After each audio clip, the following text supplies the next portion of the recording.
बिस्मिल्लाहिर्रहमानिर्रहीम। अस्सलाम वालेकुम। आज आप लोगों के साथ शेयर करूंगी केरी का शरबत बनाने की रेसिपी। ये बहुत ज़्यादा मुफीद है गर्मियों के लिए। एक बार बनाएं तो इसको आप तकरीबन 6 माह तक इस्तेमाल कर सकते हैं। आजकल केरियों का मौसम भी है, इसलिए इस रेसिपी को ज़रूर ट्राई कीजिएगा। और जो रेसिपी मैं आपके साथ शेयर करूंगी वो बिल्कुल केमिकल फ्री है। चले रेसिपी को स्टार्ट करते हैं। इस रेसिपी के लिए मैंने यहाँ पे लिए हैं 1 किलो केरी। अब इसको मैंने सबसे पहले तो अच्छी तरह से वॉश कर लिया था। इसका छिलका वगैरह जो है ये हम रिमूव कर देंगे। छिलका रिमूव करने के बाद इसकी कटिंग करके तो इसकी गुठलियां जो है ये मैं निकाल दूंगी और फिर इसकी कटिंग करके छोटे छोटे पीस कर लेंगे ताकि बॉईल करना इजी हो।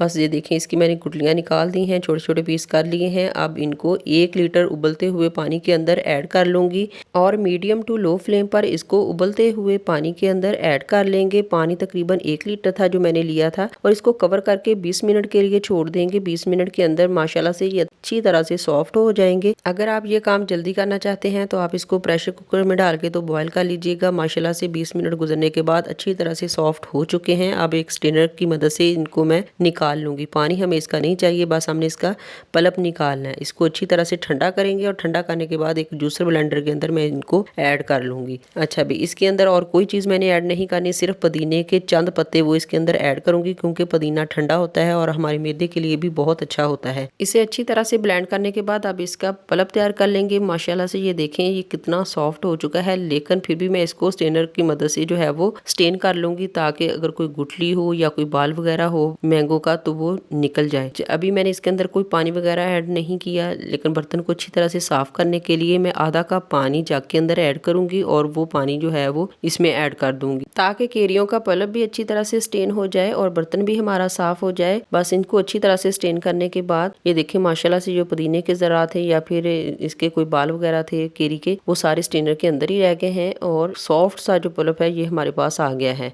अब यहाँ पे एक बर्तन के अंदर मैं ऐड करूंगी 2 गिलास पानी और इसके अंदर ऐड करेंगे 750 ग्राम शुगर, क्योंकि जो केरियों का पल्प है ना वो हमारे पास 750 ग्राम है। शुगर ऐड करने के बाद स्पैचुला से चलाते रहें ताकि ये चीनी जो है ये अच्छी तरह से इसके अंदर डिसॉल्व हो जाए। जब चीनी पानी के अंदर अच्छी तरह से डिसॉल्व हो जाए, जो पल्प हमने बनाया हुआ था ना केरियों का वो इसके अंदर ऐड कर देंगे। फ्लेम हम मीडियम टू लो रखेंगे, मीडियम टू लो फ्लेम पर ही हम इसको पकाएंगे। जब ये बॉयल होने वाला होगा ना तो फिर इसके ऊपर झाग आना शुरू हो जाएगी।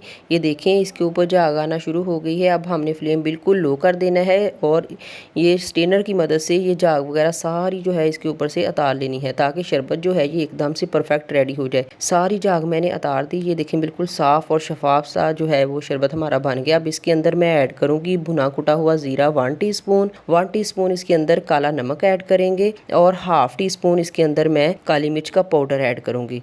बस इन तीनों चीज़ों को अच्छी तरह से मिक्स कर लेंगे और इसको पकाते जाएंगे। अब इसके बेहतरीन से कलर के लिए इसके अंदर मैं फूड कलर के 3 से 4 ड्रॉप्स जो है वो ऐड कर दूंगी ताकि इसका कलर बिल्कुल मार्केट स्टाइल हो। इसी पॉइंट पे रेसिपी पसंद आ रही है तो रेसिपी को लाइक और चैनल को सब्सक्राइब करके बेल आइकन को जरूर प्रेस कर लीजिए।